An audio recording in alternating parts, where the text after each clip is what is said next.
আমার হাতের এই নওয়াবি সেমাইটা খেতে ভীষণ মজা হয়। আমার ফ্যামিলির সবাই অনেক বেশি আমার হাতের নওয়াবি সেমাইটা পছন্দ করে। আর এটা বানানো কিন্তু খুবই ইজি। যারা নতুন রাঁধুনি আছেন তারাও কিন্তু এই নওয়াবি সেমাইটা বানাতে পারেন আমার রেসিপি দেখে। তো আপনারা যদি এই রেসিপিটা একবার একজনকে খাওয়াতে পারেন, তারা আপনার রান্নার জাস্ট ফ্যান হয়ে যাবে এবং প্রতি ঈদে আপনার কথা মনে করবে। প্রতিটা ঈদেই যারা একদম একঘেয়েমি সেমাই রান্না করেন তারা কিন্তু এই লাচ্ছা সেমাইটা দিয়ে একটু অন্য স্টাইল নওয়াবি সেমাই বানাতে পারেন। সেক্ষেত্রে কিন্তু আপনাদের পরিবারের সবাই চেটে পুটে এই সেমাইটা খাবে এবং আপনি কিন্তু অনেক প্রশংসা পাবেন। সো চলুন ভিডিওটা শুরু করা যাক। ভিডিওর শুরুতে আমি কড়াই বসিয়ে দিলাম এবং কড়াইটা একটুখানি গরম হওয়ার পর আমি এখানে দিয়ে দেব চামচ ঘি এবং ঘিয়ের সাথে আমি বাদামগুলোকে ভেজে নেব। এখানে আমি জাস্ট 2 পদের বাদাম নিয়েছি, আপনারা চাইলে এর বেশি পরিমাণ বাদাম নিতে পারেন। তো যাই হোক, এখন আমি বাদামগুলোকে জাস্ট ব্রাউন করে একটু ভাজা দিয়ে নেব। আর এই ঘিয়ে ভাজার কারণে কিন্তু এই বাদাম থেকে অনেক সুন্দর একটা সুঘ্রাণ আসবে এবং বাদামটা কিন্তু অনেক বেশি ক্রিস্পি হবে। আর এই বাদামটার স্বাদটাও কিন্তু দ্বিগুণ হয়ে যাবে। তো আমার কিন্তু এখানে বাদাম ভাজাটা একদম কমপ্লিট। তারপরে আমি এইখানে 200 গ্রামের একটা লাচ্ছা সেমাইয়ের প্যাকেট নিয়ে নিয়েছি। লাচ্ছা সেমাইটা কিন্তু আমরা সবাই দুধ দিয়ে রান্না করে খাই, বাট এই যে নওয়াবি সেমাইটা যে আজকে আমি দেখাচ্ছি, আমার রেসিপি ফলো করে যদি আপনারা বানিয়ে থাকেন, ট্রাস্ট মি এই সেমাইটা কিন্তু অনেক বেশি মজা হবে।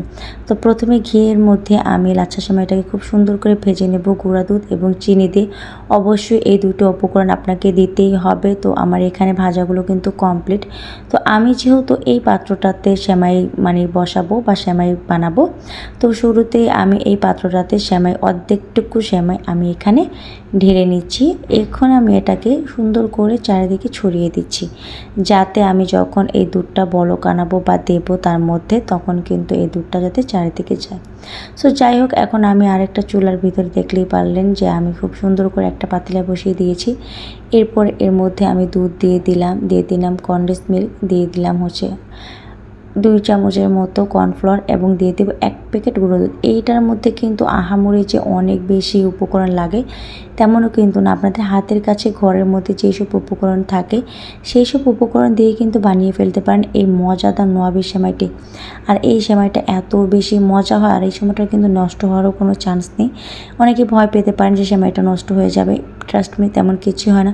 তো দুধটা যখন এই পর্যায়ে এতটুকু ঘন হবে, তখন কিন্তু আমরা দুধটাকে চালটাকে অফ করে দেব। অ্যান্ড দেন দুধটাকে সেমাইয়ের মধ্যে দিয়ে বাকি সেমাইটুকু আমরা দুধের মধ্যে দিয়ে দেবো। এই যে আমি যেইভাবে দেখিয়ে দিচ্ছি ঠিক সেইভাবে আপনারা দিবেন।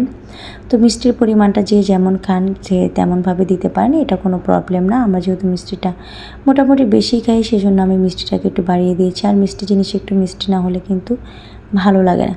যাই হোক, এখন আমি চামচ দিয়ে চেপে চেপে একদম সবাইগুলোকে দিয়ে দিলাম। এরপর আমি যে ভাজা বাদামগুলো আছে, আমার যে বাদামগুলো আমি ভেজে রেখেছিলাম প্রথমেই, সেই বাদামগুলোকে এখন আমি দিয়ে দিচ্ছি। আর এখানে আমার ঘরে কিশমিশ ছিল না, যদি আমার ঘরে কিশমিশ থাকতো আর কি, তাহলে আমি অবশ্যই কিশমিশটা ইউজ করতাম, তাহলে কিন্তু সেমাই স্বাদটা আরও বেশি মজা লাগতো। যাই হোক, আমার রান্নাটা কিন্তু অলমোস্ট কমপ্লিট। আমি চেষ্টা করি প্রতিবারই আমার পরিবারের জন্য কিছু না কিছু স্পেশাল করার, আবার যেটা একদম ঝামেলাও কম থাকবে সেটাও করার। যেহেতু ছোট বাবু আছে, এখন কিন্তু তেমনভাবে হাতে সময় নিয়ে কিছুই করা হয় না। আর যারা চাচ্ছেন নিজের পরিবারের জন্য স্পেশাল কিছু বানাতে, তারা কিন্তু এই সেমাইটা অবশ্যই মাস্ট একবার হলেও ট্রাই করবেন। আশা করি আপনাদের সবার কাছে ভালো লাগবে। আর সেমাই রান্নাটা কিন্তু দেখিয়ে দিলাম, একদম সহজ এবং সিম্পল। সো আজকে এ পর্যন্তই। সবাইকে আল্লাহ হাফেজ, ধন্যবাদ। তো আমি এখানে একটুখানি আপনাদেরকে কেটে দেখিয়ে দিচ্ছি যে সেমাইয়ের টেক্সচারটা কেমন হবে আর কি। আমার কথার মধ্যে একটুখানি ভুল হতে পারে, সো সবাই ক্ষমা সুন্দর দৃষ্টিতে দেখবেন। সো যাই হোক, আল্লাহ হাফেজ।